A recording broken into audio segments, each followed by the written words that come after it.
All right, ladies and gentlemen, welcome back for our final set of today. Whoa. It's been a long day, hasn't it, Azumo? We're 8 hours in. Oh, yes. And they actually have us chained to these chairs. We're not allowed to leave until we finish. No, that's absolutely true. So please send help. But in the meantime, enjoy the show. You are, of course, watching the ESL Pro Series Season 11. We're going to take another look and refresh you guys if you're just tuning in especially. Let's take a look at our tournament format. 8 teams were invited to face off against 8 open qualifiers, which, of course, you have seen the results of those final 8 today. This is the quarterfinalist teams. Each of them that you've seen today and the ones you'll see in this next set earn at least $1,000 and, of course, double their prize money with each win. Yeah, and we've seen best of threes all throughout today. The finals, which will be broadcast tomorrow along with the best of 3 semifinals.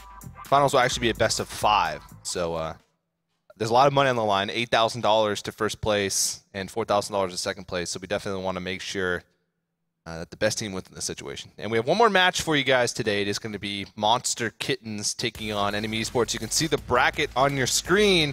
The top 4 teams will be decided by the end of the day. MSI, TDK taking on Team 321 tomorrow, and then Team Fusion taking on the winner of this next match. Yes, of course, and there's definitely some storylines to be told for this final one as well. So Enemy Esports, they've done the roster shuffle just like Fusion. Fusion did seem to struggle a lot in that set, but they pulled it out in the end, and they'll have some time to just take a break, relax about it going forward. And they're up against Monster Kittens, Enemy is rather right now, and well, Monster Kittens, as you mentioned, they had a really hard time in the expansion tournament. They couldn't quite pull it together. They've picked up some new members as well, so we have kind of a lot of mix of the old and the new. And getting into champion selection right now, we'll see that we will definitely not be seeing a Rek'Sai in this first game, and that's not too surprising. But MKZ has had mixed success, I think, across the career of that team. But again, they've gone through a lot of different players. There's a fairly high turnover rate. This is, you know, on the end of challenger scene where that kind of happens from time to time. But NME having that more closer to a Fusion infrastructure, do you think with these new changes they'll be better or worse? Can you speculate on that? I mean, the players that they picked up are actually really strong. Inox in the mid lane. They tried him out for a long time but settled on him. His champion pool moving from the top lane actually fits mid lane pretty well. Trashy coming over from EU. One of the top challenger prospects from Europe, and of course Flayers, who I actually touted as being the best top laner going into the expansion tournament. Now he sort of fell flat with LoL Pro, I think it was. Yeah, he was. I think it was a pretty short stint on LoL Pro. This was immediately after, I believe, Hanser was moved to Curse Academy. Yeah, and so I touted him as being one of the best challenger top laners, but they didn't live up to the hype. And wow, okay, yeah, so Rengar being we actually don't know too much about MKSJJ, and Rengar has just been kind of not a really popular pick for a lot of North American junglers. He could still go top. Acadian could play him, but that doesn't really tell much of anything to NME. Instead, they're just going to go with these very 2 strong pickups that were left on the board, the Jarvan, the Janna. That does make a lot of sense, but it definitely throws them a curveball.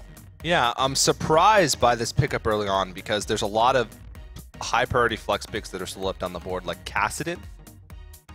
Maybe they want to take the Rengar away from Trashy. That's true. Which is a possibility, but giving him Jarvan is probably just as bad. Now, giving a little bit of more background on these players, Hostbark is actually the only player on this Monster Kittens roster that was a part of their run through the expansion tournament, and he was actually the player that I was least impressed with. He struggled a lot. Maybe it was nerves on a bigger stage, but he's known for being a primarily Draven player. He made his big climb to Challenger playing almost exclusively Draven. He's opened up his champion pool a little bit more. He's focusing more on having a well-rounded competitive pool as opposed to Draven, which still he has as a pocket pick, but we'll have to see if he's improved a little bit since the expansion tournament because he really left a lot to be desired from that lineup. Yeah, and he's filled out with this roster of a lot of relatively unknown players. Executioner Ken, not one of those, clearly. He's been around for a while. Oh, yeah. He sort of has this encyclopedic knowledge, a sort of Lemonation character, I think you pegged him as. Yeah, he's been around, like you said, for a very long time, and he knows a lot about the Challenger scene. If you go through, like, the Challenger chats and a lot, he's always posting in there and always makes his way into Challenger threads and gives a little bit of insight as well. So He does have a lot of knowledge about the game, and he's been playing support for so long that he's got a lot of experience in that role. And the rest of these guys, Mini-Me, don't know too much about him. MKSJJ, don't know too much about him. But Akaadian, he had a short stint on Zenith Esports for a while. But he's one of those young top laners that's trying to make a name for himself. So we'll have to see if he can prove his worth in the ESL Pro Series. He's certainly going to try here, but Enemy won't make it easy for him. An interesting pickup for Otter. He goes for the Kalista, and this is paired up with a Janna, which is not really a, at first glance, strong combination, but you can make some combo abilities. You can use that offensive Monsoon to try and blow people into you and maybe blow them up after the fact. Also worth noting, Otter playing with a substitute support. They do not have body drop, so instead they're going to bring in I Am Matlife to make this one happen. Yeah, I Am Matlife, he gets around as far as challenger teams go. I've been watching a lot of rank 5s lately. He's been subbing in for a lot of teams when they're missing a support player. But definitely a top-level support, and known for probably Blitzcrank the most, but still able to play a lot. Doing some scouting earlier on, Otter's actually been practicing quite a bit of Kalista, as well as a lot of other AD carries in the challenger scene. And I guess across the world, teams are just sort of experimenting with Kalista's strengths and weaknesses, trying to find a spot for her. And I think she's really strong. It's a risky pick, but we saw Lewis XGG from MSI TDK earlier on today have really great game on Kalista. Yeah, and across the world, as you mentioned, I think we talked a little bit about over in Korea, they used a Kalista that was OQ. Didn't win that game, but it was a really deadly combo with the Braum. Yeah. There are a lot of avenues in which this can be useful. And by the way, with that Vilock in now, Monster Kittens, they're going to be running Akaadian top lane Rengar. So it was kind of a weird flex pick in that sense, but I'm still a little bit confused by their composition. They have just a lot of general strong picks, but not so much synergy there. Yeah, it seems comfort picks. Yeah. On my notes for Mini-Me, the mid laner for Monster Kittens, the only thing that I had written down was good LeBlanc player. And it's kind of fitting because he's actually playing LeBlanc, and that is going to be Akaadian playing that Rengar up in the top lane. And that is definitely something that we haven't seen in a while. But I'm trying to remember back, and I think there was a couple of highlight threads on Reddit back when Rengar top and the whole Ryan Choi dealio don't remind me of those dark times. Was happening. And Akaadian definitely had some highlight reels with Rengar up top lane. So and they prioritized it so much, first picking it, which is a pretty big deal. And right away, Monster Kitten's just saying, you know what? We're going to get in your face right now and throw down some deep wards. Otter getting a deep ward of his own. Yeah, they do like to roam around this one. Again, Enemy, this is a team that they've been around a little bit longer together. I would say just based on the information we have, we've got to give them the favorite. But Monster Kittens, you can't count them out. And, there are on comfort picks. We've seen how powerful comfort picks can be. So we will go ahead and see how this game starts out with Akaadian in the top lane taking on Flares. And that is a matchup I want to keep my eye on because we have not seen a top Rengar in a while. You think he does go for the Ryan Choi build? Mentioned how this is a lot closer to solo queue. No, because right off the bat, he's already failed at it. Because what Ryan Choi does is build 5 Dorn's Blades. Not the and right then transitions into a Hurricane. Or sorry, now that would be I had Kalista on my brain, the Ravenous Hydra. I'm sorry. No, it's okay. I actually missed when he first bought that one as well. So similar item, just wrong. He could wrong go. roll. He could go for longswords and do a Ryan Choi light. But I think you're right. I think he'll go for something a little bit more conventional than that. All the same, be interesting to see this matchup. I've been wanting a Zed LeBlanc game. Really, it's so much fun to watch. It's really hard to cast, though. Yeah, it's definitely a skill matchup, and a lot of the assassin versus assassins is a skill matchup, and it's a lot of finesse goes into that. Inox though has a lot of experience with assassins. Played Zed in the top lane actually a few times, maybe not in the LCS, but back in his Denial Esports days, before he was in the LCS, while he was making a name for himself in the challenger scene. Now back in the challenger scene, trying to remake a name for himself in a different role. My head hurts. Yeah. Otter well, 8 now. hours into no counting for leaf pitching. Wow, Otter is chunked extremely low. The armor shred, they're forcing the heal out here. Hoofspark, though, is also in danger of dying, and Executioner Ken has eaten a lot of Ren stacks right now. Whoa! Not quite enough for first blood, though. Yeah, MetLife falling dangerously low.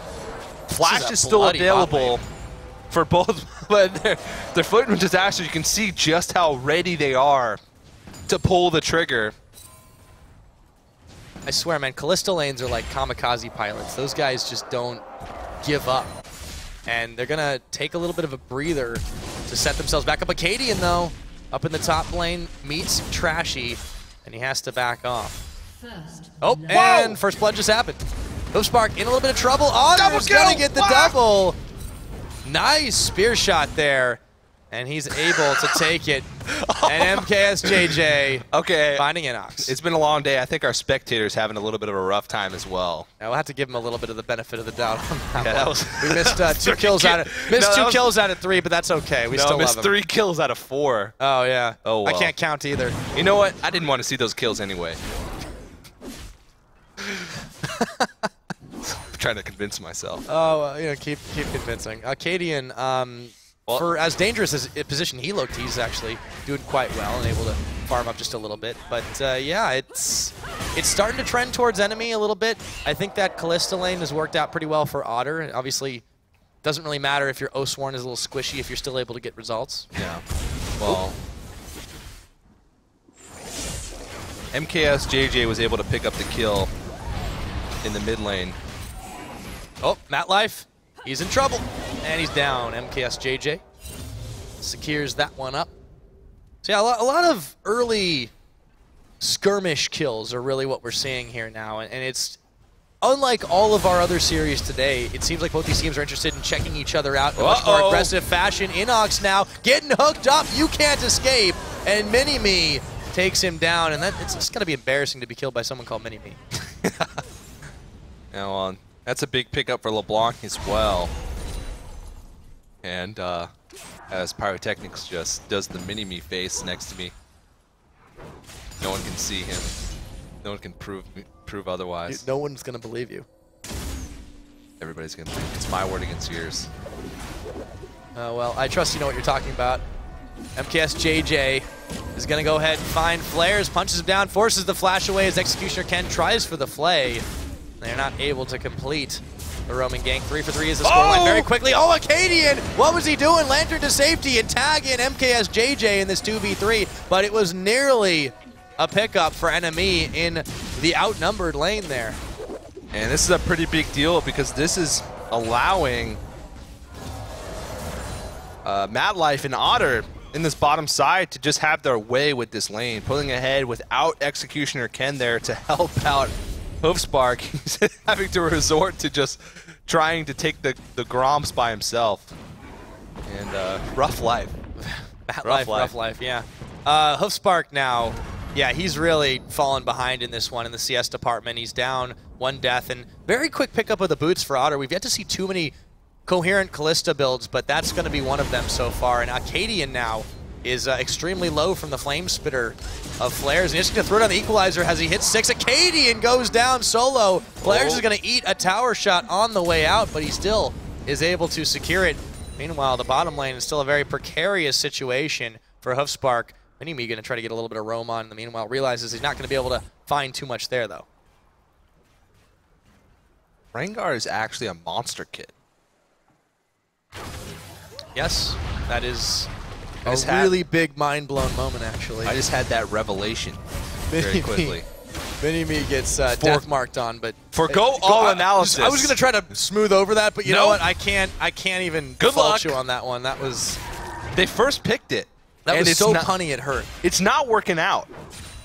Maybe they just picked it for the whole theme thing. I don't know. Who knows? I don't know what's going on anymore, Zimo. You're gonna have to just tell me and I'll trust you. Where am I? Help! What year is this? What year is it? What match is this? I think we're getting close to the end, that's for sure. Enemy Esports now still a slight edge that they have, but it doesn't mean too much here should they get caught up. Otter just really putting the hurt on Hoofspark. Only 10 CS up over him right now, but that's enough. It doesn't really do that much to throw a Janna. No, but you might be able to get the Monsoon pop. You might be able to just scare them just a little bit, but you're right. It is a little bit of a wonky synergy there. that you wouldn't think works quite so well. All right, well, Trashy gonna give that blue buff over to Inox. Now, a lot of people say, well, he doesn't have mana. How can he use the blue buff? Well, energy regeneration is actually a pretty big deal for Zed. And I think it might even be a better deal for Zed than it is for a lot of mana users, because it's an infinite resource. So the faster you can regen, the more just harass you can put on that mid lane. Oh, Akaadian on the hunt, gonna try to look for flares as MKS JJ has locked him down with the Assault and Battery. Where was that Equalizer going? And the Equalizer went in a really awkward direction. And that's just MKS JJ being in the right place for that gank. And he's got 3 kills under his belt. This Vi really working out for him. Seen a lot of fantastic Vi play today. Doom Trouble played it earlier. Azingi didn't have as much success with it, but this bottom lane's really going rough for Monster Kittens. Sending Executioner Ken up to that top lane to try and go for some roam kills was a good idea on paper, but when the bottom lane already had 2 kills under their belt, oh, look at this dodging just dodges every one of those shots. Otter now still in a little bit of trouble as Executioner Ken moves in to try and pick off somebody there. Matlife going to be taking up some damage as the teleport comes in. Akaadian on the hunt, jumping over to the window. Minions. Windows, where did that come from? I have no idea. Yeah. No clue. Sometimes words are hard. Yeah, but that's a teleport blown. It's going to be a dragon attempt here, and Akaadian on Rengar should be able to start polishing this off pretty quickly. They do have MKS JJ coming around the side, and nobody's really going to contest this, so this should go over to Monster Kittens. Looks like that will be the first dragon of the game at about 9 minutes, 50 seconds rather. Yeah, so the gank up onto Flares in the top lane set up a lot for them because he was forced to use his teleport to come back to lane. And so even though Akaadian wasn't able to pick up a kill in that bottom lane with that teleport, really it's just to put pressure on the bottom side of the map, so to open up that dragon opportunity for them, knowing that Flares will not be able to contest his teleport. So a solid play overall, and that's going to give them a nice edge in the game that's super close. That extra attack damage and ability power from the first dragon could be enough to sort of swing these lanes in their favor, or maybe even back in their favor in relation to that bottom side. Yep, now Flares gonna move in on Akaadian right now, and it's just going to be kite the cat around the bushes if you can, but Trashy's gonna come in to make this fight a little one-sided, and Flares will secure that kill. For all of it, Akaadian, by the way, Akaadian is kind of doing a Ryan Choi build. He just really kind of got it wrong to start these things off. Oh, and that's a decent use Rose Swarm, but Otter's got to be careful not to get himself caught up. And a little bit too late, Matlife is going to pop off his Monsoon to keep Otter alive. They have to spend quite a lot for the disengage. MKS JJ, a little sad he didn't pick that kill up, but an ult for an ult. Yeah, this build by Otter's a little bit interesting. He's focusing a lot on attack speed early on, but not very much on damage. Now, attack speed is pretty good because it allows you to get more stacks to get more powerful Rens more quickly. And also, that attack speed is directly proportional to her mobility. So the more attack speed she has, the better she'll be able to kite and maneuver around teamfights. Dodge missiles, phosphorus bombs, kittens. Lots and lots of kittens. Yeah, you know, for Akaadian right now, he's in kind of a rough spot because you typically want to do that sort of hyper-aggressive, hyper-early game build so you can tear people's faces off in the early game and then just start to trade in the gold very quickly, but that just hasn't happened so far. Now here we go. Here comes the Rumble. Equalizer thrown down. Executioner Ken very low. The Ren procs not enough to take him down. Hoofspark is going to defend here, but Trashy has joined the crew, and together they just might be able to push in this tower. Looks like no contest there, so backing off now. MKZ is going to give this one over, so that will be the second tower of the game for NME. So basically this gold lead right now, it's all turrets. And they didn't manage to pick up that kill, so seems MKS JJ's the only player on Monster Kittens who's really keeping his team in the game. And this bottom lane is starting to become out of control because Kalista's going to outscale Corki. So getting those 2 kills early on in a lane that's arguably rougher for Shanna and Kalista was a big deal. You would think it would be a little bit more difficult. I do think it would. It just hasn't really been that way so much. And, you know, also Mini-Me, he's gotten a few assassinations off and a few attempts there, but I don't think he's really scaring anyone on enemy's side. It's a different caliber of play than we've seen earlier in the day, and, you know, just not quite up to that standard. Enemy is not really flinching at it either. Slight gold lead for them, by the way, off the back of that 1 tower advantage, 1 kill advantage that they have. But they are down a dragon, and that counts for a decent bit, so the game's fairly even as a result.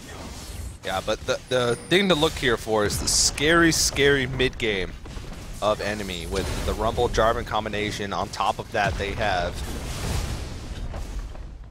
a Zed as well. They have a scary team fight, possibly around these dragons, and Otter could be caught out. This is what happens when you don't have your Oathsworn with you. There we go. Inox will try to find a kill into MKS. JJ just might do it. Yep. The Deathmark proc is going to mean it's a 1-4-1. I think Otto was a little bit surprised to see Executioner Ken that far into his territory.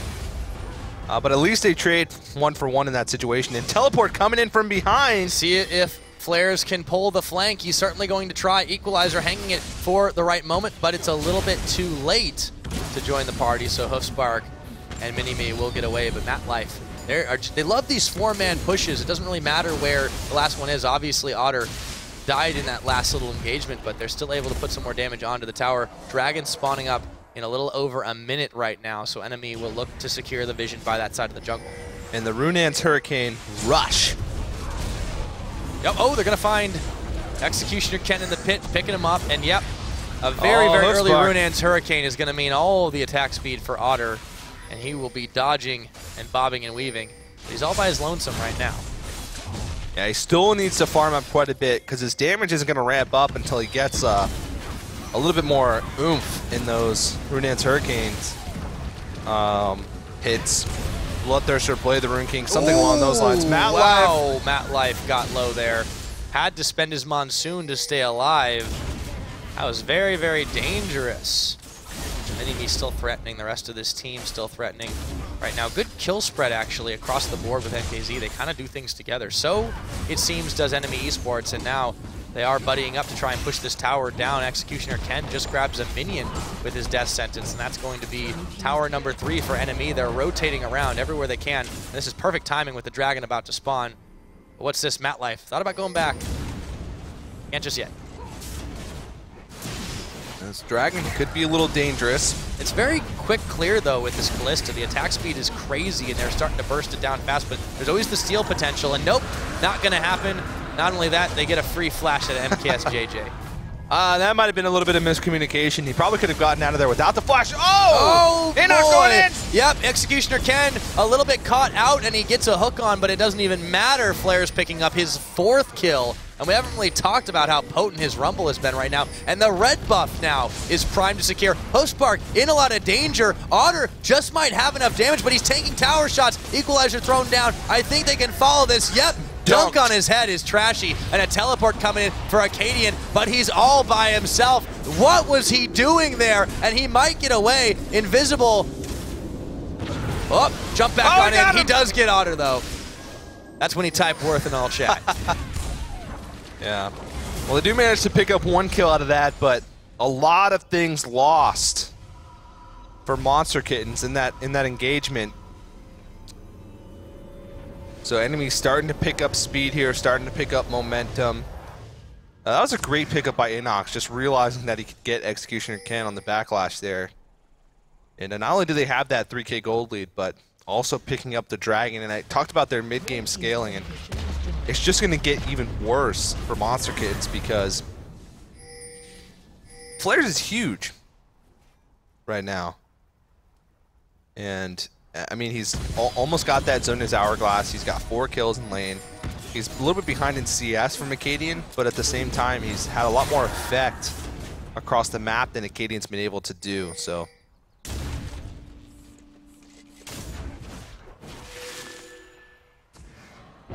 a lot of vision denial here. Enemy's trying to pull off. They've invested a decent amount in wards around the jungle. Wards from MKZ, though, are kind of all over their own jungle, and they're just being vigilant to try and clear those out as well.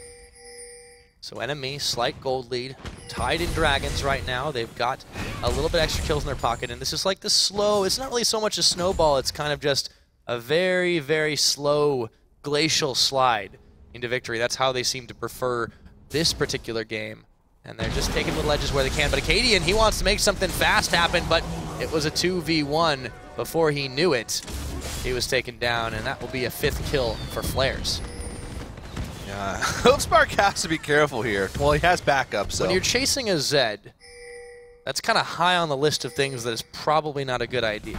Yeah, he had backup, though, with Minimi and MKSJJ around in the background, but they give him some damage on this mid lane turret now. MKZ has a fantastic pick comp here. Akaadian on Rengar can pick people off pretty easily. MKSJJ can just hold people down while Minimi beats him up.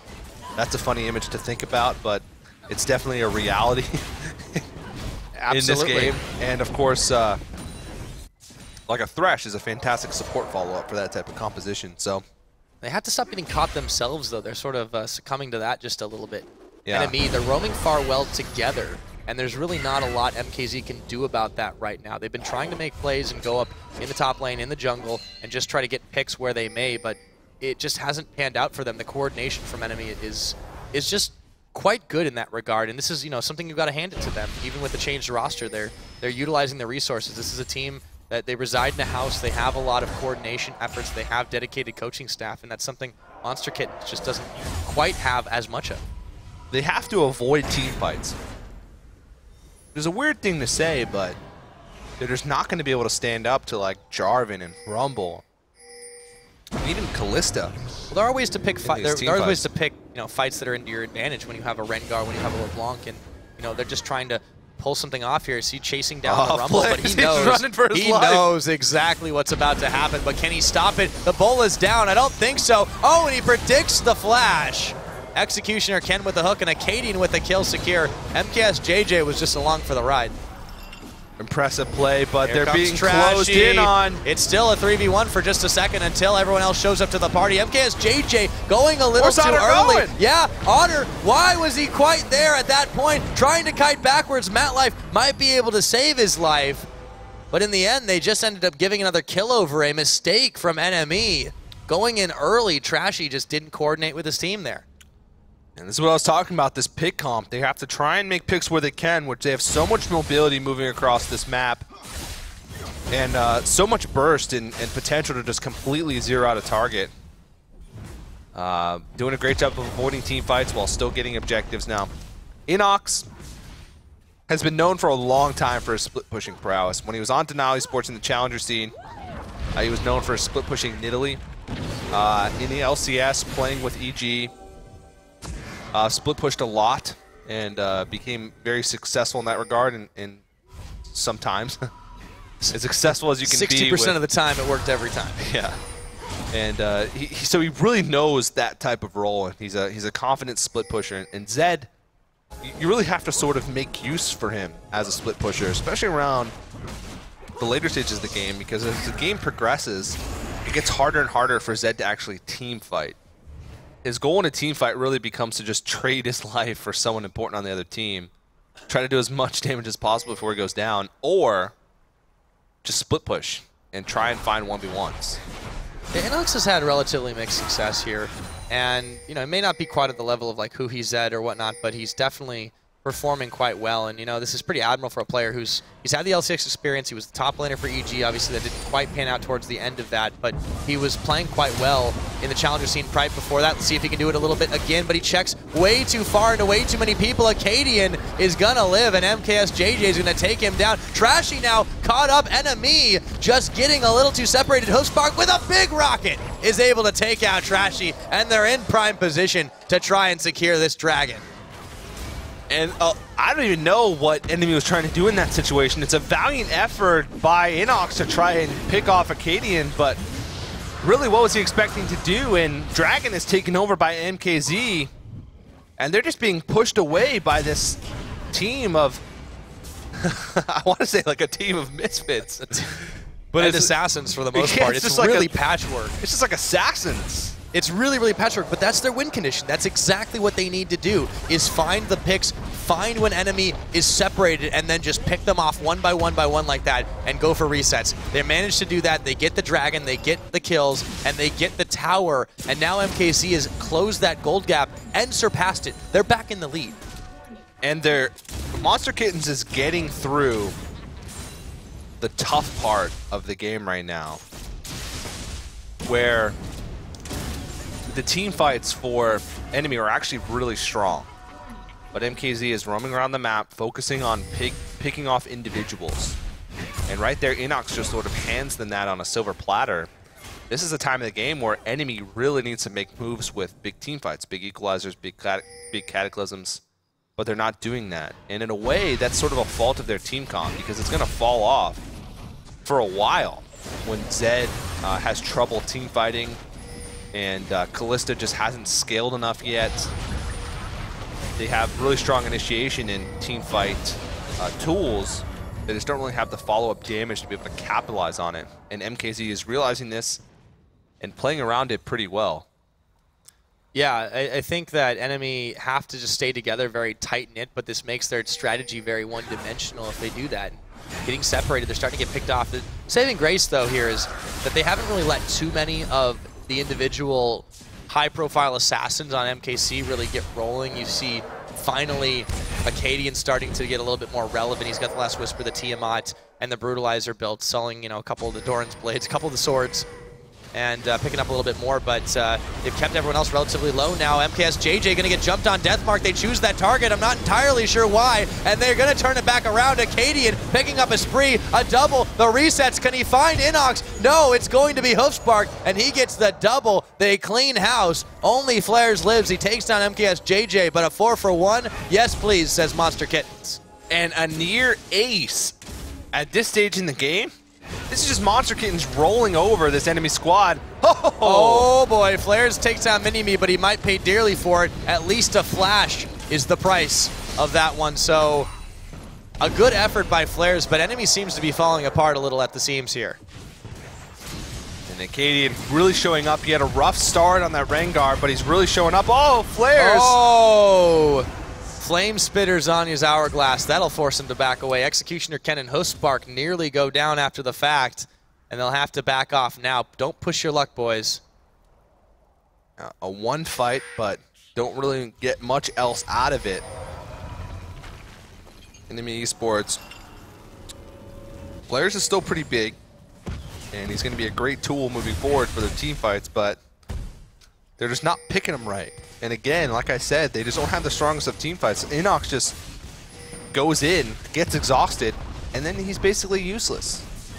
Yeah. He's falling behind in farm. He's only got 1 kill so far in this game. The only item he has finished right now is a Brutalizer. Doesn't even have a completed Hex Drinker. It's 14 minutes in this game. He hasn't even broke 100 farm. Now, granted, nobody in the game has, but... Okay, Otter here could be in some trouble. Oh, they spend the Assault and Batteries. Chilling smite him down, but Executioner Ken secures it. It looks like MKS JJ is going to get shut down. So there's some much-needed gold for Inox. And that's almost deja vu, exactly as we saw it before. Yeah. I'm starting to think it actually is, and I'm just going crazy. That time they actually killed... well, I guess they killed Otter the time before. Yeah, but... I don't remember. They didn't kill Hoofspark. Small opportunity here for enemy to be able to do something. They can maybe grab this tower. They're strong enough right now to try and do it, but look at that wave clear that MKZ has, and there's so many weapons. They're not all big, but they're still risky to check into. It's hard to dive into this comp. They don't really have a good siege either. It's pretty much just Otter. And here comes Trashy, though. He finds Executioner Ken, who flays him back, but Flares will secure that kill. 3-1 on the Rumble right now. Hoofspark, woo, close Valk. That's deja vu again. That is definitely deja vu. Executioner Ken died in that exact same spot earlier, and then Hoofspark tried to come in and help him, and Valkyrie, I think, in the exact same spot. Yeah, all right, so here we go. MKS JJ is going to be checking in. Whoop, looks like we had a bit of a technical issue, so we'll see if there's a bit of a pause right there. But, wow, I mean, this is still a really, really crazy situation. We're going to take a quick break, though, guys, while we try to figure out exactly what's going on. But hang on tight. We'll be right back. You are watching the EPS Season 11 here on ESL TV.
Hey guys, welcome back. We had a slight glitch in the Matrix, but we're going to go back in time and rewind a little bit to get back into the game. So hopefully you didn't get a little bit too confused there. I think we actually experienced a moment of deja vu, not just a speculated one, but hopping back into the game. It's been a long day. I thought I was going a little bit crazy, but it turns out I was not the only one. But yeah, we are going to continue the action here from a pretty good point. Yep, there we go. Alrighty. So back into it, 25, almost 26 minutes into the game. An enemy, it's 14-13. MKZ holds the lead. The towers are stuck at 3 and 3 together. And it looks like we have a quick technical pause. Nope, just a little bit of an FPS drop for half a second. Okay, now it's all smoothed out. And everything is PG Keen once again. Here we go. Tower Siege commencing now. Otter and Matlife going to try to push this one down. Trashy coming in the front. They don't really have an opening here, though. The minions are going to get cleared out. Yeah, so taking stock of what we have right now, 14 kills to 13. If you take a look there, I believe it's 2 dragons to 1 in favor of Monster Kittens. So a little bit of an advantage there, but overall it seems like it's still a pretty even game. Monster Kittens has been finding picks where they need to, and that's exactly how their composition works. But if enemy can find team fights, that's where their team shines. So here we go. Yep, they're going to look for flares, and Mini-Me's going to take him out. Equalizer thrown down, but a little bit late for that one. Trashy, the double kill. Whoa, here comes Mini-Me. Coming up big, they're going to look for Matlife here, and he's really got nowhere to go right now except the long way home, see if he can. Hostbark on the chase, instantly using the Monsoon, but meanwhile, Mini-Me is going to just say, fine, I'll take down Otter in the mid lane here. 3 for none, an enemy running scared. 3 for 0 there in that situation, and Monster Kittens continues their rampage over this map right now, and they're looking for a Baron. This is 27 minutes in. This is pretty early. Very risky. Acadian is so low right now. It's going down quickly, though. But they have the damage. You're right, Hostbark. As long as they can juggle that Baron aggro, here we go. It looks like they're going to pick it up. And a 27.5-minute Baron goes to Monster Kittens now. Yeah, really great job here by Monster Kittens, playing around their team comp well. They're just picking up target after target, and they do so much damage on the front half of these team fights, not even giving Flares an opportunity to do much of anything. His Zhonya's was down from using it at his own turret a little bit before, didn't get a chance to lay down a good equalizer, and that's just been the bane so far of enemies' team composition, is they just have great tools to start team fights and to have good team fights, but they're just not using them to their fullest potential. MKZ has just been really outplaying them in that regard. Yeah, the real question now is what is MKZ going to do with this Baron buff? They can start pushing in side lanes, or they can just try to make a big siege up the middle, but there's still a lot of targets available on the map. 18 seconds until the next dragon fight, and here we go. It looks like Inox is going to get chunked low. Arcadian nearly lets him get away, but flashes forward and secures that pickup. Again, bad timing here for Enemy Esports, trying to secure what will be looking like the 3rd dragon for Monster Kittens. That's poor timing there, and Arcadian's starting to get a little bit out of control here. He's putting out a lot of damage. He's adding just to that effectiveness of this pick composition that Monster Kittens is going for. And that 3rd dragon of the game is going to be a big pickup for them. You see they have a 5K gold lead now. Enemy Esports looking like they're on the ropes a little bit. And it's going to be hard to see what they can do. Otter's just not ramping up enough. Yep, Flares caught in position. Oh, he never had a chance. And they just pop him. And with this Baron buff, they're going to be able to continue this push. Mini-Me looking for some picks around the side as well. And you said it, Flares didn't even have a chance to use that Zhonya's Hourglass. So started off the game 7-2. Now he's just died twice in a row without doing much of anything. Ooh, MKS JJ. Got to be a little bit careful. So oh, here we Trashy. go. Whoa, buddy. Taken extremely low in this one. Hooks are flying out left and right. They've got the shield on the tower, but the inhibitor now is under fire, and here we go, looking for a few more kills. This is starting to snowball out of control for Enemy Esports. Inhibitor number 1's going down. It's not yet 30 minutes into this game, and MKZ are going to get the hell out of Dodge. I don't think many people expected this from Monster Kittens, a roster that's pretty unknown. The only player that made it back from the expansion tournament was Hoofspark, and he's really doing well today. It seems like I always thought he was a really great player watching him in the challenger scene, especially playing Draven, but He had a rough time in the expansion tournament. Today, he's really just doing pretty well for himself, and the rest of this MKZ squad as well. A couple unknown players. Akaadian surprising us with that Rengar pick. Didn't work out early on, but now starting to come into his own. He's built pure damage, too. He really hasn't had any trouble in belting through people, but it seems like when he gets caught, yeah, it's going to be a danger, but at this point, he's gotten to such a dangerous level himself. And it is a really patchwork team, as you mentioned. MKS JJ just getting right in the middle of everybody, but they don't even look for him. They want to evaporate Mini-Me. Enemy Esports, though, so squishy in this one, and they're just so far behind, they can't do much. Mini-Me coming up with a Rampage kill now, and Inox just wants to make a kill happen, but he can't get it. It looks like they've got a 2-for-1 shutdown gold going over to Flares as they take Hoofspark, but Akaadian just takes down everybody else, and Flares, it's gonna be an ace. It looks like it's gonna be Akaadian getting it, but no Executioner can with the hook secure. It's still pretty early in this game, only 31 minutes, and without an AD carry up, they won't really be able to get much out of this. But definitely still another victory. They're going to be able to get this second tier turret from it. The timers aren't long enough for them to be able to push through much more. Akaadian's pretty huge right now, though. Building full damage, able to get to this backline and assassinate some targets. Rengar can actually take down turrets pretty quickly, but how long are they going to stick around? The answer is not very, as the Lantern is taken to safety. Trashy there to defend. Still a threat here, but this Jarvan pick just hasn't really worked well for him. I think it's just because Monster Kittens have just spiraled out of control for this team to handle. And their team just really hasn't had a chance to do much. It seems like Trashy's usually a couple steps ahead of the team. Flare's living up to the hype that we created for him earlier on. Definitely the shining point of this team at the moment, at least in this game. And not a bad scoreline, but when you have Rumble just have to clean up everything else, it's rough on him, and they know exactly who to focus. You can only Zhonya's once every 90 seconds or so. It's kind of difficult to have that frequency of use. For sure.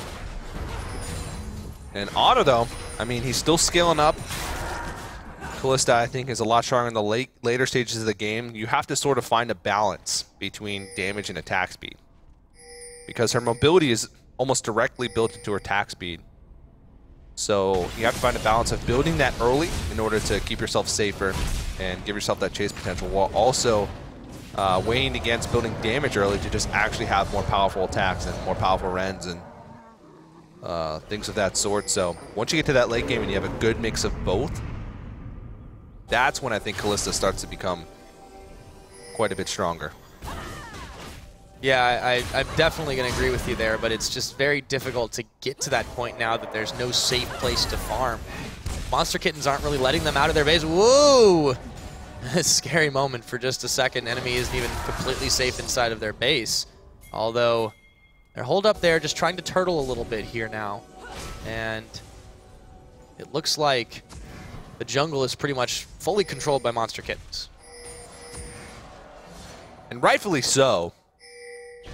Because I don't think enemy wants to venture out into this jungle, because there's probably a well, actually they see Akaadian, so if they're gonna pull the trigger on a team fight, it would have to be now. But Akaadian does have that teleport available, does have ultimate available as well. He's really scary right now too. Yeah, they do have a lot of wave clear on the side of enemy. That's definitely going to help them out. But you just see if they lose another fight, it's pretty much like they can cut through these towers like a hot knife through butter. And MKZ knows this. They know that they have this ability. They're going to start pushing on this one inner turret now. An enemy not really responding to it at all. They're going to give this one up for free. So that's out. Dragon's 18 seconds away. And enemy just, they don't want to leave their base. No, not at all. And, I mean, their siege composition isn't that great, but they have a fantastic team for capitalizing on overextension. But this is just a Baron that enemy has absolutely no chance of contesting. And that could be the nail in the coffin with a 12,000 gold lead, Baron buff, a couple Dragon advantage here. Dragon up right now to be able to take up that fourth one. That's going to be a really big spike, and Akaadian actually pops the ultimate. He's looking for someone to kill. But there's no one. But yeah. That's a sad kitty. Yeah. And it goes on cooldown. It's not too long of a cooldown at this stage in the game. Oh, he's going to get the Scuttle Crab, though. Yeah. He finds something to quench his monster kitten thirst. We'll also go ahead and find that dragon. Secured up number 4. Going over Tower Monster destruction. Kittens. Yeah, Enemy Esports only got the 1 dragon. They've lost out on Baron again now. It's really hard for them to come back from this kind of deficit, especially the way they're playing. They can't make plays because then they get blown up. They can't leave their base because then they'll get blown up. But if they sit inside their base, they're never going to make a play. Or they might just get blown up anyway. Sooner or later. Yeah, sooner or later, that's just what's going to happen. You can't win. Yeah, so it's great that Monster Kittens has actually broken the shell here. Because their siege, neither team has that great of siege right now. And having that shell broken, they can rush in and take that inhibitor pretty much whenever they want. They still have to be careful because they don't want to eat that rough initiation. But at the same time, they're so far ahead right now. They're so powerful that they can probably roll over Enemy Esports at this stage. And here we go. Baron buffed minions. Akaadian lurking off to the backside. He's waiting to see if he can set up the pick, but this inhibitor could go down pretty quickly. MKS JJ is perfectly fine with staying, and Trashy just eating a lot of damage from Mini-Me. And the inhibitor goes down once again. They can stick around, and here comes Akaadian. Oh, he's 2 gone. shots with the legendary kill, and this is going to go haywire. Trashy trying to tank everything up, but he goes down before the Monsoon even comes out. 2 for none so far. Flash is burned by MatLife to get back to Fountain. Inox is caught. Akaadian again, and that is a Rengar that is out of control. There's another kill. Everybody but MatLife's down, and that is looking like it'll surely be game number 1 to MKZ. The surrender vote comes out. Wow. And Enemy Esports finds themselves in a 1-game hole. And I don't think many people expected that. Enemy Esports had a lot of hype surrounding them after they picked up Trashy and moved Flares up to the top lane, picking him up from free agency, I guess, after Law Pro sort of disbanded. But definitely a solid performance. And Akaadian, we were a little bit taken aback by the Rengar first pick, because it's not a contested pick that we've seen anywhere. No, it was really, for a really long strange. time. And he made it work. He had a rough start early on, got camped a couple times, killed a little bit, but then brought it back and had double-digit kills at the end of that, and was one of the catalysts in their victory. Yeah, massive, and it seemed like for a while it was just a really horrendous mistake, and he got a little bit camped, that's true. Trashy was dealing with him quite a lot. There was some roams. Mini-Me wasn't really ramping up. Nobody was really doing much of anything on that side, but several mistakes by Enemy. They just kept getting caught out repeatedly, and all of a sudden, Akaadian was there. He teleported, he grabbed kills, he went back, he spent the gold, and it paid off big time. Oh, yeah. And moving into this next game, we might see a Rengar ban even, which is not something that's happened. I guess it did happen for a while, though. A little bit in the expansion tournament. We saw some Rengar bans. But again, like you said, not in a while. Did at a top laner. And maybe that was Monster Kitten's trick up their sleeve. Maybe Enemy, they, like a lot of teams today, needed that warm-up game to give them a little kick. Fusion in the last best of 3 that we watched in the quarterfinals, they fell in the first game, but then came back to win 2 in a row. So Enemy Esports has a lot of veterans on their team. We'll see if they can bring it back, but Monster Kitten is looking really scary right now. We are jumping into Champion Select for game number 2. Rengar ban. Before the overlay can even switch over to the picks and bans, Rengar was already banned away. Yeah, Rek'Sai, no surprises there. We're not going to get to see that one. Enemy this time on the blue. They're going to ban the Syndra away from Mini-Me. Riven also banned, and yeah, it's directly at Flares, isn't it? Yeah, Flares has been known to play some Riven top. Inox also. Oh, that's true, yeah. I forgot play Inox Riven in the mid lane. He could play Riven in the mid lane. That's very true. A lot of carryover with those kinds of champions. Yeah, a little bit of blanket bans there. And Syndra being banned away. Mini-Me, he plays Syndra. But again, like I said, the only notes that I had on him were LeBlanc. LeBlanc. And he actually didn't have that. Who wrote your notes, Froggen? Yeah. No, it was... Yeah. Anyways, Aurelia is also banned against Enemy, and that's going to be they're hovering, and they're going to lock in the Lee Sin very quickly. So that's preferred right now. Now, this leaves the Jarvan open here. Does MKZ take it right away? They didn't necessarily seem to need it. Oh, looks like it will be. Looks like it will be.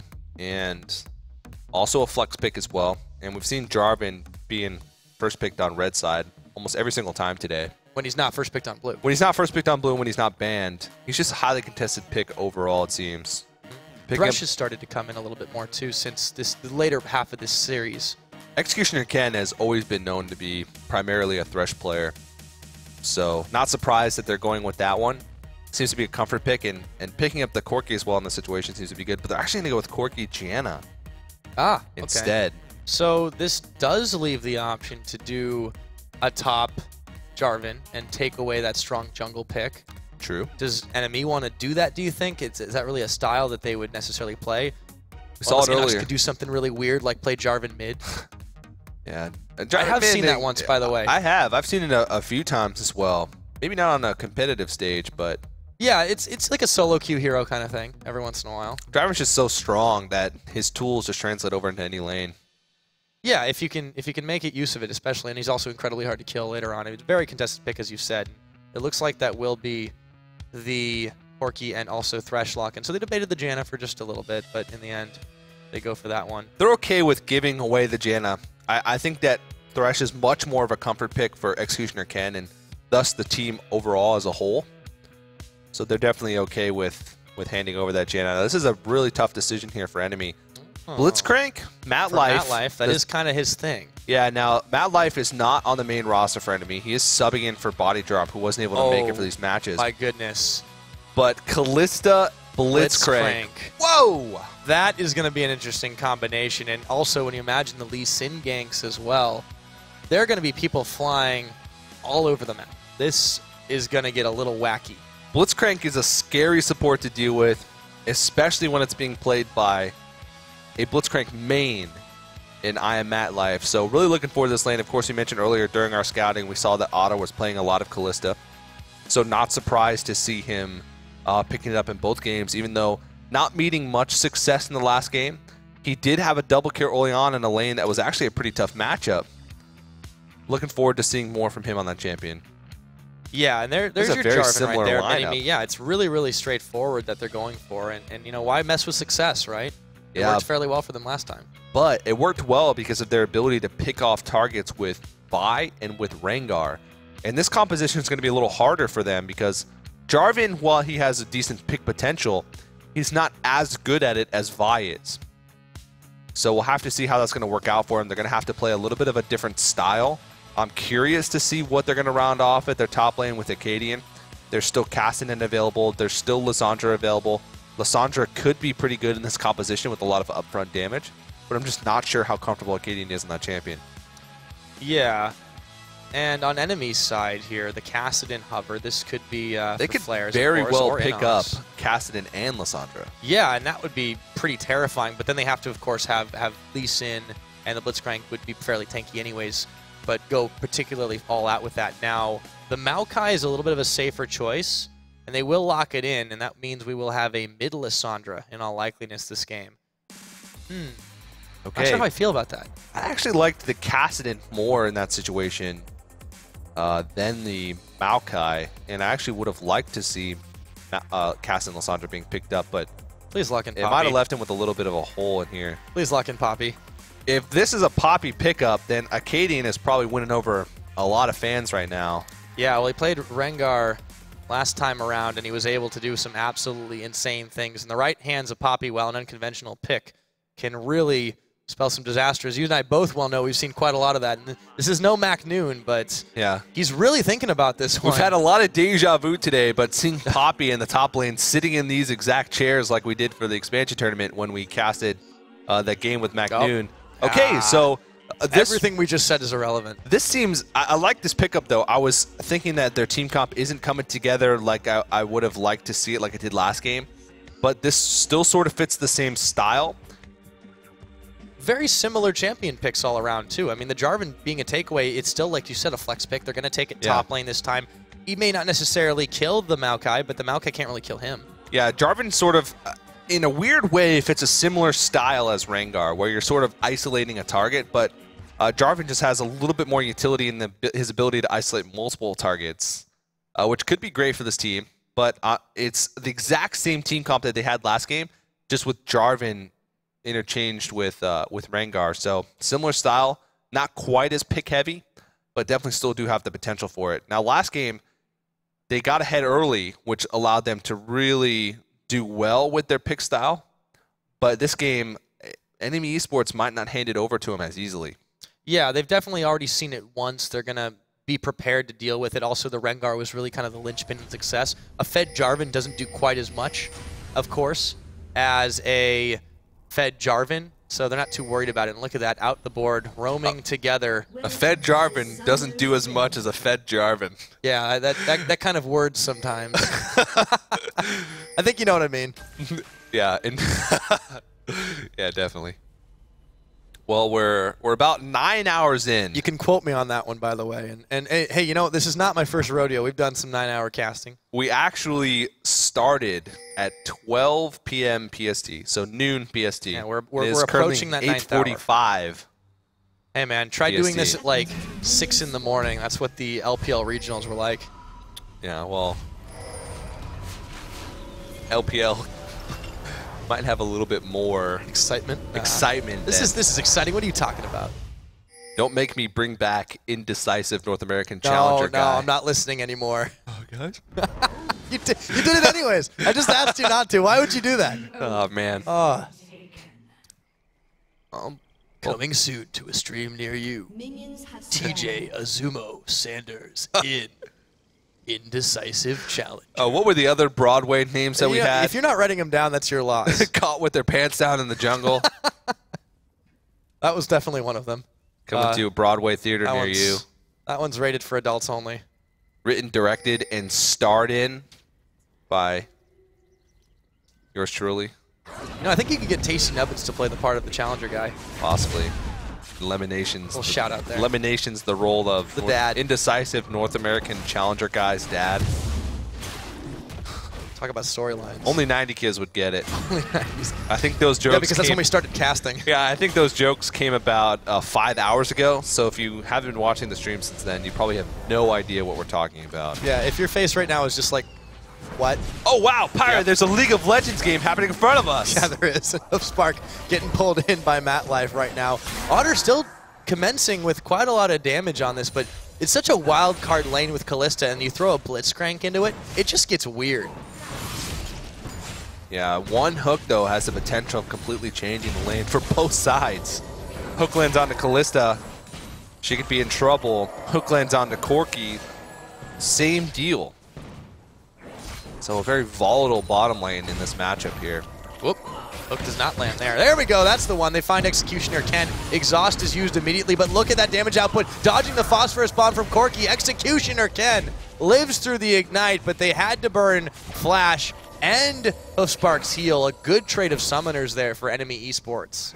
And gaining a foothold in this lane as well is a pretty big deal. Spark's not going to be able to do much. The hook comes out. And they grab him again. Flash is burned. No summoners in this bot lane. Otter is racing to try and get a kill, but he won't be able to secure that first blood just yet. However, absolute dominance in this bot lane to start it off. Yeah, 4 summoners already down. We're only 3.5 minutes into this match. And now it's a slap fest. Acadian is getting the better of it, though. This is going to turn not into a slap fest very quickly once Acadian starts to build some items. And you have to be really careful as flares in this matchup because Jarvan can actually do some burst. Ooh. Yeah, now MKS JJ, I think that was a little telegraph there. Mini-Me getting a little, for sure. a little hyphy to start that one off. But so far, Inox is doing quite well on this Lissandra, and I actually think there's a lot of outplay potential here against the LeBlanc. It's dangerous to check in, more so than that Xerath we were talking about earlier, because you never know when you're just going to get ice-tombed. Here we go. Inox, though, it's round number 2. They lock him up, and they are going to take him down. A little bit of damage over time will do it, and that is Mini-Me with first blood. It was looking pretty rough for him, but they MKS JJ just keeps trying again to shut down that mid lane, and that's a big deal. They really want to keep Inox down. Lissandra can be a really potent threat at all stages of the game. Yeah, this enemy squad, I think this is a much better composition from them if they're able to play it outright. It could be a much better game for them overall, and they're so far laning incredibly effectively. Despite giving the first blood, it's just, there's drawn a lot of jungle pressure here. Now, MatLife Life is going to look for that hook. Here comes MKSJJ around the side, though, and they see it. Otter trying to get away. There's the hook into tower range, and they knock up MKSJJ. They could secure it. It looks like it's going to be Otter doing it, even as he's flayed back by Executioner Ken. Welcome to my lane. And in a 2v3 situation, that's just the power of Blitz. You pull someone in a turret, it's going to be rough, and here comes Trashy around the side looking for some kills. They have no idea. Yep, Executioner Ken's the target. Matt Life is low, heal is on. Matt Life's going to secure it. The hook goes wide to the right. Hospark looking to secure that one, and he will. Actually trying to get out by the skin of his teeth, but here comes Inox. No, you don't. A great roam by him. I don't think it was really necessary for him to come, but some kills secure going on, and getting that kill over to Inox is a pretty big deal because being shut down a little bit earlier on, he's definitely in much need of some kills and some. He definitely needs some kills. Some gold loving. Don't even know what I'm saying anymore. You're rubbing your hands together. You're just thinking about like all that gold that he's going to spend. Yeah, no, you're right. It's a much better game for Enemy so far. It's a little relieving considering how heartbreaking that last loss must have been, but they still have to execute here. Here we go. Flares Twisted advancing his way out. There's so many gap closers and disengages. This fights are just going to be really wacky. Now, Flares, what is he doing going a little bit too hard there? And Acadian finds the opening and just takes him down. That just should not have happened. Yeah, he got a little bit ahead of himself. It can be to Maokai's demise to rely too much on your sustained potential. And sometimes you can say, oh, well, my ultimate blocks a lot of damage, so maybe I'll be okay in the situation, but he was just too low and didn't even have time for his ultimate to come in here. And they're chasing really far down here, but they have to be careful. Minimi's in the area. Yep, Executioner Ken trying to throw the hook out. He will actually catch it onto Otter, and he's isolated now, nearly picking off Executioner Ken. Minimi securing that kill now. Matt Life, meanwhile, Flares picks off Acadian, and it's a 1-for-1 trade, but here we go. Pulling on in, Executioner Ken. Trashy secures this one. What a fantastic blitz play here, and Matt Life, as a sub, is really doing some serious work. I don't know what happened to Acadian up top. Yeah, we'd have to swap back because to that both players here used their teleports to get back to lane, and then all of a sudden Acadian was dead. Yep, that's pretty much what happened. Acadian, I mean, the outplays, the back and forth, it's kind of hard to tell, but these guys, normally when you have these two really tanky, bruisery types, you know, some of which have more damage than others, some of which will have more tank stats than others, will kind of know when to back off, but it seems like Flares and Acadian don't play by those rules. Yeah. Oh, here we go, Matt Life, wee-woo! It's going to mean instantaneous escape from Hoofspark. So this game going a little bit better for Enemy Esports overall. They're finding a lot more success in the early game than they were last game. And I think they have a little bit more solid of a composition here. They have a lot more protection for Otter and a lot more tools to sort of, well-rounded tools. They're not sort of focused in trying to have team fights with Kalista not scaling well. And look at this, Flares, he's just going a little hard there. There was MKSJJ to punish him. Flares he was the saving grace last game, but this game it seems like he kind of falling behind here. He's not even got the catalyst just yet. I mean, he'll still be Maokai eventually. There's really no stopping that, but you can delay the growth of the tree quite a bit. Now, Otter in the bottom lane is still making life a little bit hard for Hoofspark, pushing in as many waves as they can. They're actually coalescing around this dragon area, but they're not going to go for it just yet. Could go for the blue steel. Start this one off, and MKSJJ is getting a little bit of jungle pressure of his own as he goes behind the back to try and secure that tower. Yes. Excellent. Look at that CS difference in the bot lane. Oh, yeah. Otter has almost double the CS, but Enemy looks like they're going to go ahead secure the vision control over the jungle here. And I think they actually stole the blue buff away and pick up a dragon for themselves. So first dragon of the game is going to go over to Enemy here. No contest available. That one is definitely necessary. They'll kind of need it. They really had poor dragon control last game. Whoa! Here we go. It's Minimi getting nearly blown up, entombed. Trashy forcing the flash away, and Inox actually backs off of Minimi, mistakenly thinking he might have been able to secure that one. Does pop A mirror image, though. Yeah, I think he was afraid of getting bursted down, so he probably could have secured that kill, but going with the mobility boot start, he's still pretty squishy, and at this point, Mini-Me can actually still put out quite a bit of damage, so... I can see why your notes say good LeBlanc player. Yeah. That's like the only thing I can dig up. Oh boy, MKS JJ, he's going to be jumping right back in onto Trashy, and they traded for Akaadian as MKS JJ bails on out.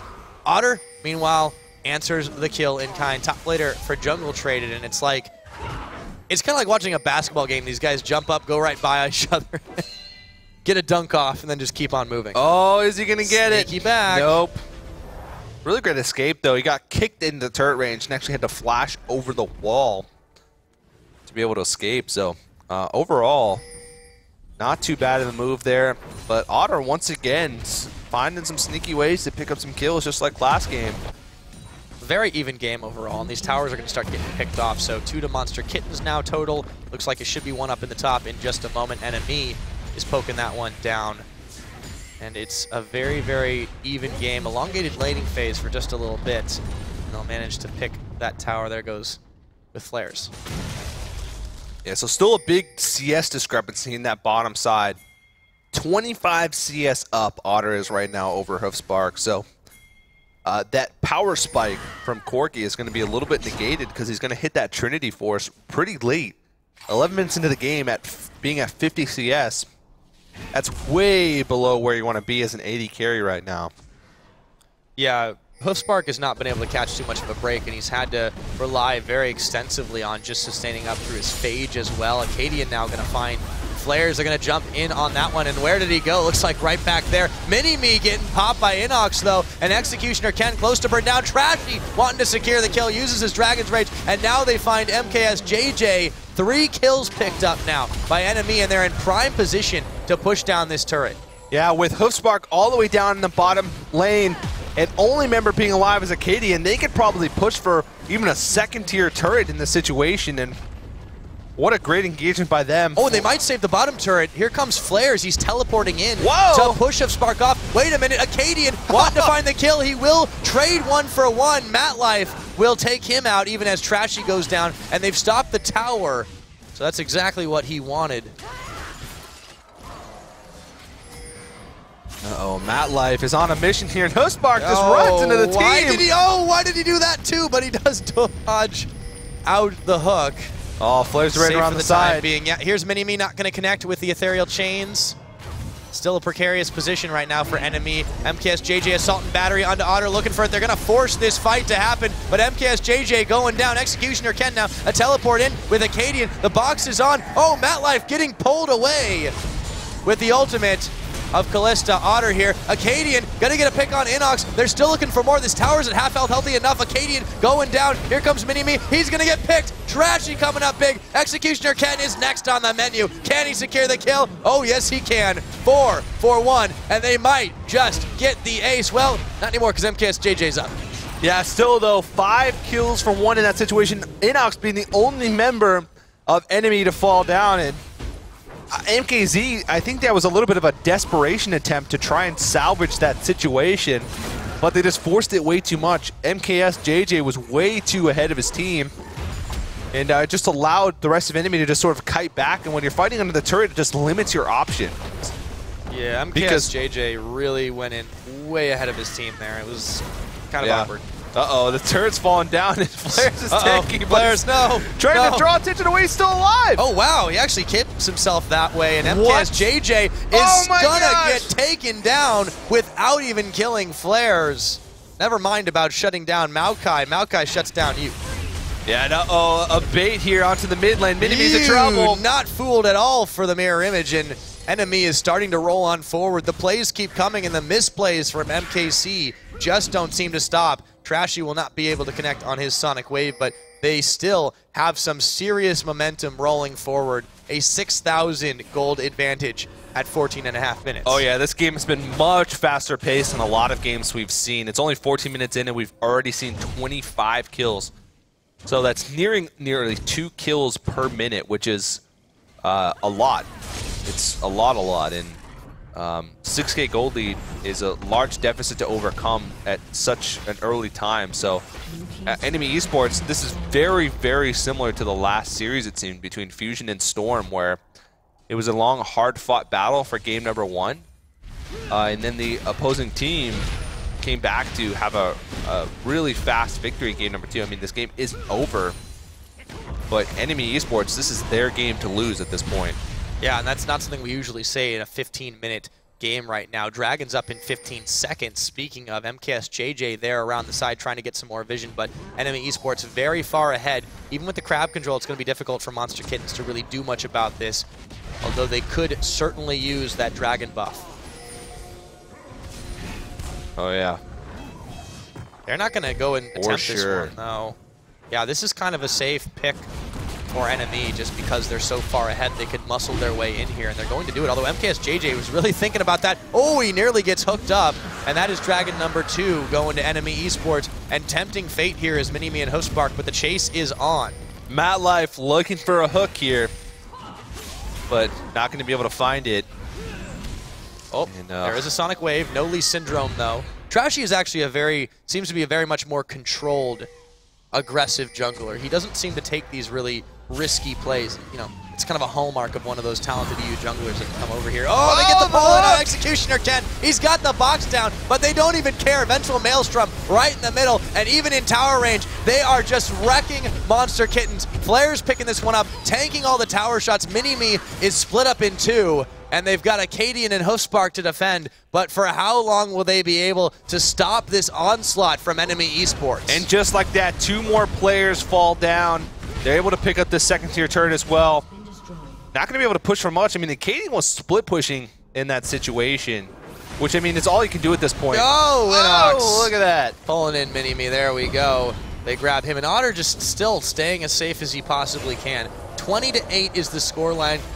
The hits just keep on coming here for Monster Kittens, but they're still up that 1 game, so even if they lose this one, could be in for a game number 3. MatLife definitely living up to the moniker reputation, and he just forces Executioner 10. Oh, the red buff's taken away. Oh, not enough. That was a good quite. Lantern Shield. Yeah. That's the one you don't care if people take. Yep, and how convenient. The push they decided to back in has a nice pink ward for them to take. Otter, Chilling Smite is on. MatLife's like, should I go? Should I go? Oh. They still have a tower here. Uh-oh, they might even turn it around as well. MatLife looking for a hook here. Trashy's coming around the side. Yep, I don't think they can get away. Everybody run! Trashy's going to pick up a rampage, and they take down Acadian to boot. And here we go. Hostbark wanted to get involved, but nothing is going right for Monster Kittens this game. No, not even 90 degrees. That's sideways tilting, but I suppose it's 180 turnaround from the last game. Oh, for sure. Don't ask me to do math again. Desperation really setting in, and these engagements just seem so forced by Monster Kittens. You have to give them at least a little bit of room to really breathe here. They haven't been able to. No, you got to give them a little bit of forgiveness here for going so ham. Because credit is due, but they're just so far behind right now. They don't have much of a choice but to try and just force engagements here, trying to come out on top. There's a shutdown. I think this has got to be like a Blitzcrank ban next game. This is just crazy. It's so hard to fit in a Blitzcrank ban because now what are they? No, there's too many weapons on Enemy, and this is the thing about using a sub who mains this champion, who's known for this champion, and this is why. This is just absolutely banana pancakes right now. It's the only word I can think of to describe it. Yeah, for those. Technically, it's 2 words. For those wondering, that's actually it's a delicious breakfast as well. It's also a reference to Hostbark's other name, and it looks like might have a little pause here. Oh, no, just a second. We're good. A little frame dropped here and there, but the game continues unabated. Still, let's take stock of the scoreline right now. Enemy Esports just putting the wallop on Monster Kittens. 23-9 is the kill score, and everything else just about looks the same. And we're not even at 20 minutes into this game. They've already nearly broken the shell to the base. They've packed more action in this game than most of the other sets we've had combined.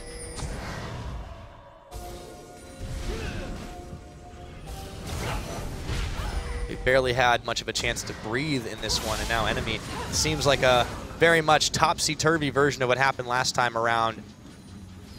Enemy was on red side, unable to leave their base. This time it is the Monster Kittens unable to do so. And Baron's up in 14 seconds. At this point, whoa, it's up for the first time. I'm wondering if they might just try to bait out a fight here, but wait a minute. We'll have to wait on that one because Arcadian wanted to make something happen. MKSJJ, they're looking a little bit unhealthy here on enemy side, but they still take out MKSJJ and don't lose a member. Otter still kiting and trying to keep himself safe in this one. They're looking at the tower. They can start firing this down, and there's really no defense that the Monster Kittens can mount. There's flashing health bars here And for they're Enemy staying. Esports, but they're just so far ahead at this point that they can just stay in here.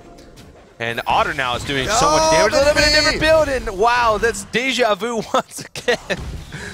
I think we need a ticker for how many times. Not in the same way that we had last time. But it's another one. But that's This whole set is just that seems to be Matt repetition. Life's favorite spot right there. And Mini-Me just keeps falling for it over and over again. He was like ready with distortion. Well, they've got wards like Head back right in over the the wall. area, so they know exactly what's going to happen. And a lot has actually been invested in the top side as well. But another Dragon's coming up in another minute. Enemy could take this, it'd be their third, and they'd start to get that movement speed boost to be even easier to move around the map. And it's just getting out of control. This is a snowball has become an avalanche. That's a good way to put it. Starts as a small, tiny snowflake, and then meets Who's the special snowman? a bunch of other snowflakes. Is it Otter? And they get together and form a ball of snowflakes, and then eventually it turns into an avalanche. That's the story of this game. Just about. Inox now with them double buffs, getting themselves some Scuttle Crab control over by the Baron Pit. Baron's still looking pretty festive, by the way. Just because Christmas is over doesn't mean he has to put the hat down. I wonder how long they'll keep that there. I hope a long time. Forever, perhaps? Don't Maybe warm just up. every holiday season they'll add something else to the Baron. That'd be a novel Eventually idea. he'll be fully clothed. Flares. Kind of caught out, but he was really not in any trouble. They're just using him as bait at this point. And another pickup. Acadian has just been falling for it, and he's not tanky at all. He's built a lot of damage. The Hydra build on Jarvan. At this point, they really need him to get a little bit bigger, but Monster Kittens isn't really reacting much at all to what's going on. They're 10,000 gold in the hole, and they seem very sluggish, as if they've just started thinking about next game already. Here we go, Inox. Rampage kill, picking up Hoofspark, who never They got a chance hook to over get the on wall, screen. and he just spectator didn't even have time to Yeah, pick that one up. we It don't need happened to. so quickly. Mad Life once again looking for hooks, and the entirety of Monster Kittens just so afraid of being thrown in. Enemy Esports going to take up their first inhibitor of the game. This and feels like it should be a much longer game now because it took them so long to take that. But the fact that they pushed in that inhibitor, it's 22, almost 23 minutes. They're going to move up to the top and try to do it all over again. Maybe wait for some hooks. They find MKSJJ. He might be able to get over the wall, but they're burning summoners at least every time they do it. And one of the benefits, or one of the reasons why... Oh, pause that. Yep, Arcadian Trashy picking up another one. I'm not sure why they even went in on that hook. Arcadian just keeps on getting melted. And this tower is going to be done. Enemy Esports, with a decent-sized wave at their backs, are going to look to push on into inhibitor number 2. We don't need dragons anymore, boys. We've got ourselves some towers. And I was saying one of the reasons why Blitzcrank is so strong is because players aren't used to playing against it in competitive play. So you have to keep that hook in the back of your mind at all times. Yeah, and they have to keep everything else in the back of their minds. There's really just no more room, and Callista picking up that double kill. Otter showing why he's perfected this, or at least working towards it. 8-1 in 16, the score on Otter. The surrender comes out, and Enemy Esports They've ties answered the back. series up.